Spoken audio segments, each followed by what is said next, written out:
तो तुला राशि वालों, आपका गुरुदेव एस्ट्रोलॉजी में बहुत बहुत स्वागत है। अकाल मृत्यु की तारीख छप चुकी है। हो जाओ सावधान और आने वाले 10 दिनों में यह गलती भूल कर भी मत करना, वरना बड़ी दुर्घटना का शिकार होना पड़ेगा। बता दें, गुरुजी आपको यह वीडियो डराने के लिए नहीं, बल्कि सावधान करने के लिए लेकर आए हैं, क्योंकि पिछले कुछ समय से आपके ग्रह सितारों ने चाल को बदला है और आने वाले 10 दिनों में वो चाल आपके लिए कई सारे खतरे पैदा कर रही है, जिससे बचने के लिए आपको कौन सी सावधानी बरतनी है, कौन से उपाय करने हैं, ताकि राहु, शनि और मंगल ये 3 ग्रह अपना दुष्परिणाम आपके ऊपर ना डाल सके। वीडियो में ग्रह गोचर के आधार पर गुरुजी ने बहुत गंभीर और महत्वपूर्ण भविष्यवाणी करी है। आने वाले 10 दिनों की जिन लोगों को आज ये वीडियो अचानक से मिला है, वो सावधान हो जाना, क्योंकि तुम्हारे सामने ये वीडियो आना भगवान की बहुत बड़ी लीला है। तुम भगवान के परम भक्त हो और भगवान तुम्हें अपना मानते हैं, तभी तो अचानक से ये वीडियो तुम्हारे सामने आया है, क्योंकि भगवान संकेत दे रहे हैं कि तुम इस वीडियो में बताई गई सावधानियों को सही समय पर बरत लो और आने वाली दुर्घटना को, आने वाली समस्या को, मुसीबत को अपने रास्ते से हटा लो। फिर भी अगर तुमने अभिमान दिखाया, घमंड दिखाया, तो भगवान के संकेत को नजरअंदाज कर दिया, तो अपने आने वाले समय के जिम्मेदार तुम स्वयं होंगे, क्योंकि आपने कई बार महसूस किया है कि आपकी जिंदगी भगवान खुद अपने हाथों से चलाते हैं। जब कुछ अच्छा होने वाला होता है तो आपको अंदर से महसूस हो जाता है कि मेरे साथ कुछ अच्छा होने वाला है। जब आपके साथ कुछ बुरा होने वाला होता है तो भी आपको एक भाव आ जाता है, कहीं से संकेत मिल जाता है, कहीं से यात्रा टल जाती है, कहीं से कोई रोक टोक लग जाती है, तो आप समझ जाते हो कि इस चीज में भगवान की मर्जी नहीं है और आप वो काम नहीं करते हो। उसी भगवान ने आज तुम्हारा भला चाहते हुए आज यह वीडियो तुम तक पहुंचाई है। भगवान के इस संकेत को नजरअंदाज मत करना और आज की इस वीडियो को सच्ची श्रद्धा से बिल्कुल अंत तक देखना, क्योंकि गुरुजी तुम्हें बहुत बड़े संकट से उबारना चाहते हैं, बहुत बड़ी हानि से तुम्हें बचाना चाहते हैं। और तुम खुद अगर अपने आने वाले भविष्य को उज्जवल देखना चाहते हो तो इस वीडियो का अंत तक देखते ही रहना। सर्वप्रथम, अगर तुम अपनी कुल देवी को मानते हो, उनकी आराधना करते हो, तो इस वीडियो को लाइक करके कमेंट बॉक्स में जय माता दी सच्चे मन से लिखना। तुम्हारे पूरे परिवार पर कुलदेवी की कृपा बनी रहेगी। दोस्तों, जिंदगी बहुत छोटी है। हर इंसान भविष्य के सपने समझौता है कि मैं पैसा इकट्ठा करूंगा, आगे चलकर घर खरीदूंगा, जमीन खरीदूंगा, मेरे बच्चे बड़े होकर मेरा नाम रोशन करेंगे। लेकिन आज की स्थिति में हम अपने चारों ओर देख रहे हैं तो हमें समझ आता है कि जिंदगी बहुत छोटी है।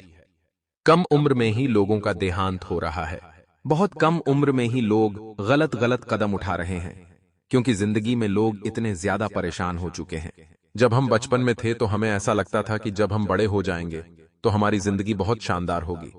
हमें स्कूल नहीं जाना पड़ेगा, हमें कोई रोकेगा नहीं, हमें कोई टोकेगा नहीं। लेकिन आज जब हम बड़े हो गए हैं तो हमें वही बचपन बहुत अच्छा लगता है।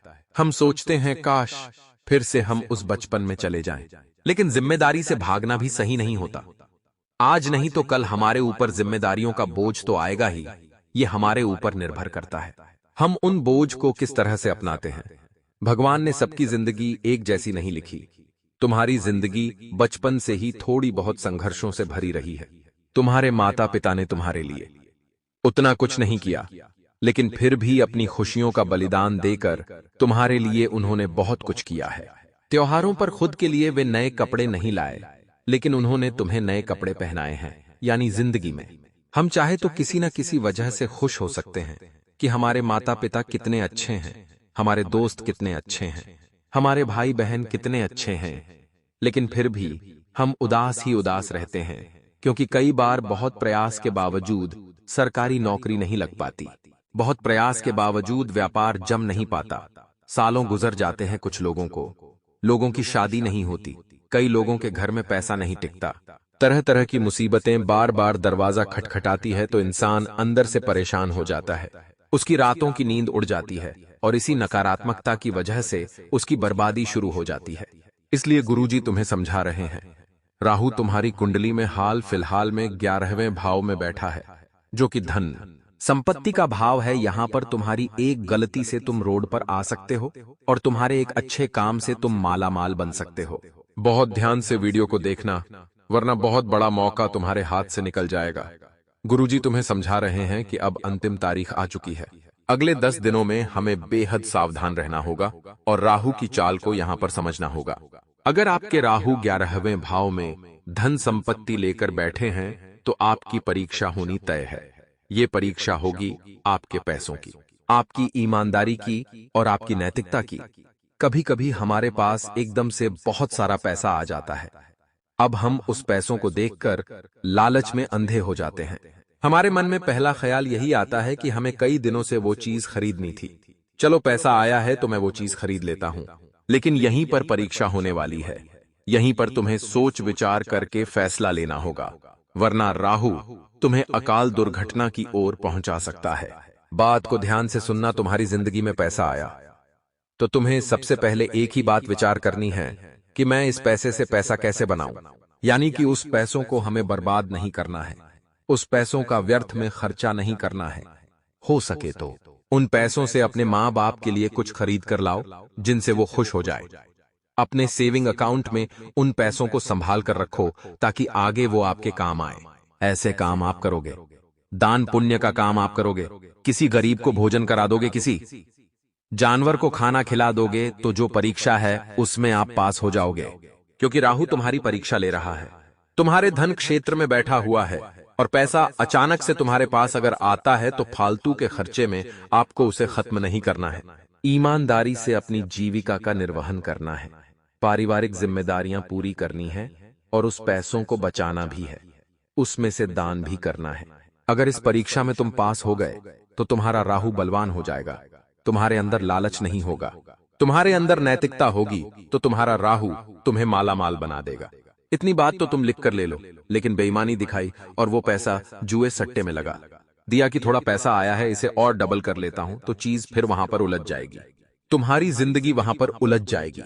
अच्छा खासा मौका हाथ से चला जाएगा, राहु कमजोर हो जाएगा तो तुम और नीचे गिरते चले जाओगे। इसीलिए हमने आपको कहा है अकाल मृत्यु की तारीख छप चुकी है, बहुत सावधान रहना। मंगल, राहु और शनि तीनों ग्रह मिलकर तुम्हें उलझाने वाले हैं। लेकिन आज की यह वीडियो तुम अंत तक देख लोगे, गुरुजी की बात समझ लोगे तो हर परीक्षा में पास हो जाओगे। जो राहु तासा आओगे, शनि और मंगल तुम्हें जिंदगी में मुसीबतें देने वाले थे, वहीं तीनों ग्रह मिलकर तुम्हें माला माल बना देंगे, इस बात की हम गारंटी देते हैं। बस तुम्हें थोड़ा सा सावधानी पूर्वक कान लगाकर इस वीडियो को अंत तक सुनना है, क्योंकि आगे शनि ग्रह का तुम्हारी जिंदगी पर क्या प्रभाव पड़ना है। बहुत महत्वपूर्ण भविष्यवाणी यहाँ पर होगी और गुरुजी की एक एक बात 100% सटीक निकलने वाली है। आने वाले 10 दिनों में तुम खुद इसका उदाहरण अपनी जिंदगी पर देखोगे। इसी बात पर एक वीडियो को प्यारा सा लाइक करके कमेंट बॉक्स में शनिदेव के सच्चे भक्त जय शनिदेव जरूर लिख देना। शनिदेव कर्म फलदाता है। जब इंसान की कुंडली में शनिदेव आते हैं, जो कि हाल फिलहाल में जो मार्च का महीना गया है उसमें अपना राशि परिवर्तन कर चुके हैं। अब अप्रैल शुरू हो चुका है और अप्रैल के आने वाले 10 दिनों में शनिदेव अपना प्रभाव जमाने वाले हैं। तुम्हारी जिंदगी में ढेर सारे परिवर्तन लाने वाले हैं। कई परीक्षा तुम्हारी होगी, बहुत सावधान रहना। कई ऐसी स्थितियां तुम्हारे सामने आएगी जहां धर्म संकट बनेगा। वहां एक गलत फैसला तुम्हें रोड पर ला सकता है और बड़ी दुर्घटना का शिकार बनवा सकता है।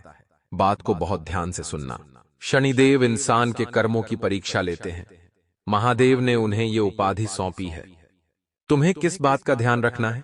कई बार कुछ अस्वस्थ लोग हमसे आर्थिक तौर पर मदद मांगते हैं।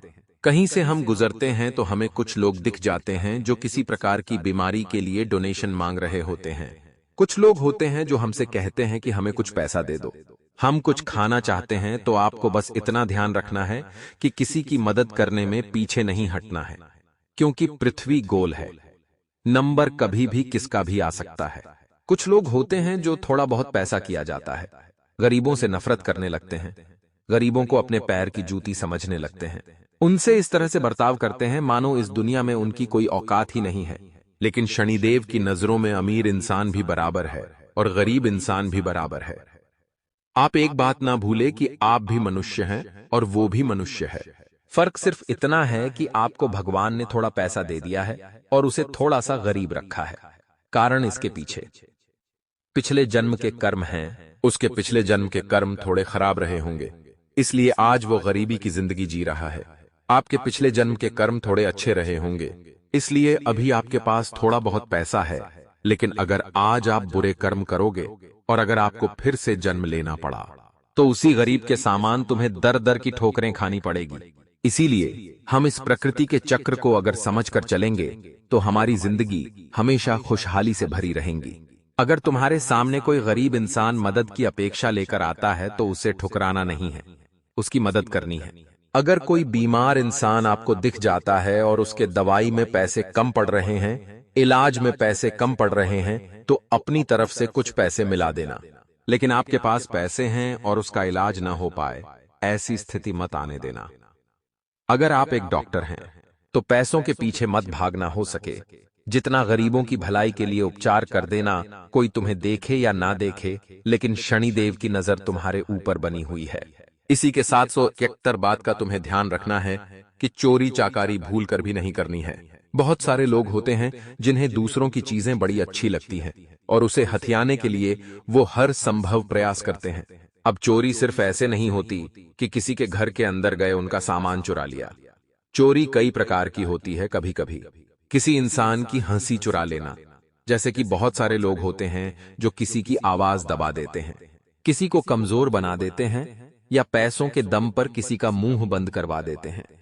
ऐसी कोई भी गलती नहीं करनी है और रिश्वतखोरी भूल कर भी नहीं करनी है, वरना शनिदेव की लाठी ऐसी पड़ेगी कि आवाज तो नहीं होगी लेकिन आपका सब कुछ हाथ से चला जाएगा। शनिदेव को वे लोग बिल्कुल भी पसंद नहीं हैं जो रिश्वत लेते हैं। वे लोग बिल्कुल भी पसंद नहीं हैं जो झूठी गवाही देते हैं।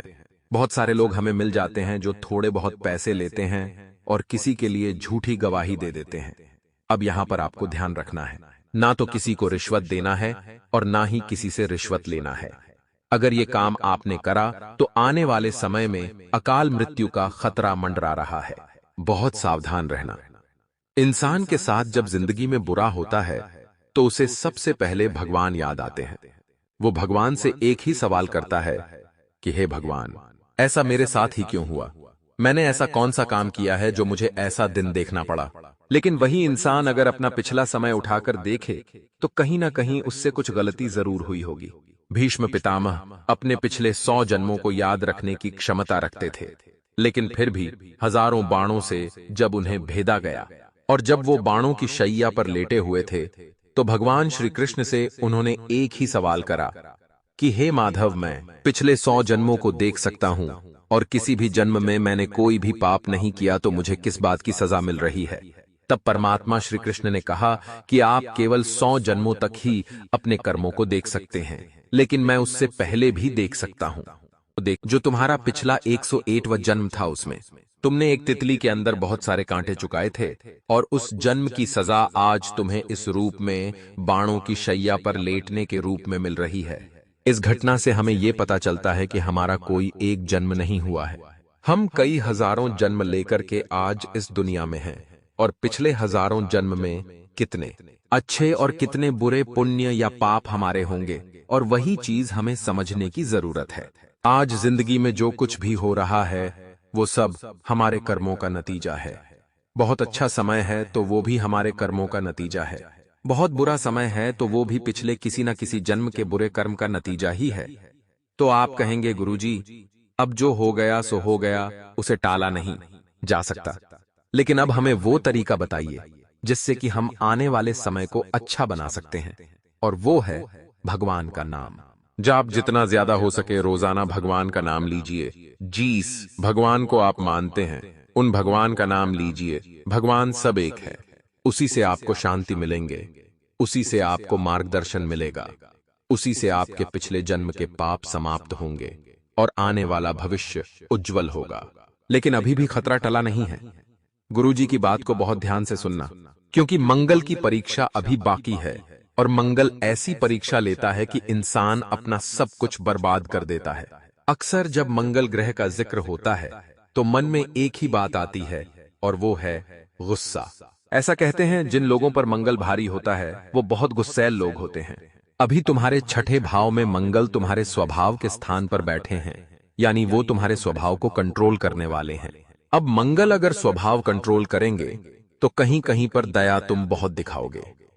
मतलब कि दान पुण्य करने में तुम्हें आनंद आएगा, किसी मदद करने में तुम्हें मजा आएगा, तुम आगे रह रहकर लोगों की मदद करोगे। लेकिन मंगल दूसरे ही क्षेत्र में तुम्हारा क्रोध भी बढ़ाने वाले हैं। अब जो हमारा गुस्सा होता है वही तुम्हारी जिंदगी की सबसे बड़ी परीक्षा होती है। मंगल अगर तुम्हारे गुस्से को बढ़ाता है तो ये तुम्हारी जिम्मेदारी है कि तुम उस गुस्से का घूंट पी जाओ। अगर उस गुस्से को तुमने सर पर ले लिया तो फिर बहुत बड़ी दुर्घटना तुम्हारा इंतजार कर रही है, क्योंकि हमारे बड़े बुजुर्ग कहकर गए हैं, ये गुस्सा आता तो अकेला है लेकिन ले जाता हमारा सब कुछ है। मतलब गुस्सा जब तुम्हें आएगा तो सबसे पहले तो तुम कोशिश करोगे कि हालात संभल जाए, लेकिन फिर भी मंगल जो है वो स्थिति और बिगाड़ने की कोशिश करेगा। तो तुम्हारे आसपास स्थितियां और भड़केगी, लोग तुम्हें और सुनाएंगे, रुकेंगे नहीं, ताने मारते रहेंगे। तो एक समय आएगा जब तुम्हारा पारा सिर से ऊपर जाएगा और स्थिति ऐसी बनेगी कि तुम चीजों को फेंकने लगोगे, गंदी गंदी गालियां बकने लगोगे, अपशब्द बकने लगोगे और ऐसी ऐसी हरकतें करने लोगों की मानो तुम बदल चुके हो। तुम वो हो ही नहीं जो तुम वास्तव में हो। एक अलग ही रूप तुम्हारा निकल कर आएगा और उस गुस्से की अवस्था में तुम्हें यह भी नहीं पता होगा कि तुम कब क्या कर रहे हो। अब हो सकता है उस गुस्से में तुम किसी अपने को कुछ बोल दो।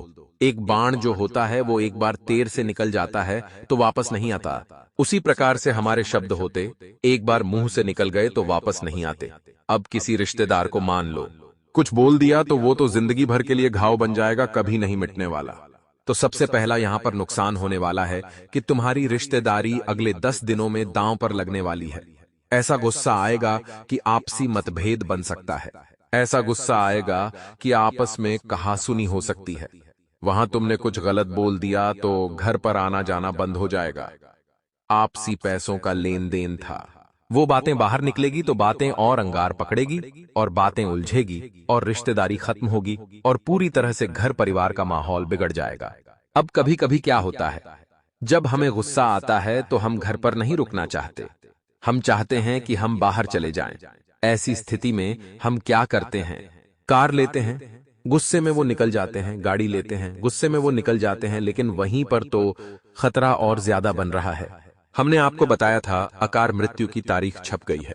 अगर गुस्से की अवस्था में तुम गाड़ी चलाओगे तो स्वाभाविक सी बात है तुम्हें तेज गाड़ी चलाने का मन करेगा, क्योंकि जो इंसान गुस्से में होता है वो स्वाभाविक रूप से कोई भी हरकत जो करता है वो एग्रेसिव तरीके से करता है। तो जब तुम तेज कार चलाओगे, तेज गाड़ी चलाओगे, तो ऐसी संभावना है कि भयंकर दुर्घटना का शिकार हो जाओ, और ये सब कुछ मंगल के स्वभाव में बैठने की वजह से हो रहा है। इसलिए तुमको एक बात ध्यान से सुननी है और समझनी है कि अगर हम पानी को गर्म करेंगे तो एक निश्चित समय के बाद वो ठंडा होना तय है, यही उसका स्वभाव है। उसी प्रकार से अगर हमें गुस्सा आया, तेज से तेज गुस्सा आया, लोगों ने हमें कितना भी सुनाया, लेकिन हम खुद को शांत रखें, मन ही मन राम नाम लेते रहे, राधा नाम लेते रहे, कृष्ण नाम लेते रहे, तो 15 मिनट बाद, आधे घंटे बाद स्थिति फिर से संभल जाएगी, हमारा गुस्सा फिर से शांत हो जाएगा और तुम्हें महसूस होगा कि भगवान की कृपा से सब कुछ सही है। लेकिन गुस्से पर से तुमने आपा खो दिया तो फिर जो होगा उसके जिम्मेदार तुम स्वयं होंगे, क्योंकि अगले 10 दिनों में राहु, शनि और मंगल तीनों ग्रह बहुत बड़ी बड़ी परीक्षा लेने वाले हैं। आपको बहुत सावधान रहना है, सतर्क रहना है, वरना बहुत बड़ी मुसीबत में तुम फंस सकते हो। गुरुजी ने समय रहते यह वीडियो इसलिए बनाई है ताकि उनके सभी दर्शकों का कल्याण हो सके, बहुत बड़े खतरे से उन्हें मुक्ति मिल सके और वो जो गलती करने वाले हैं वो गलती करने से उपज जाएं।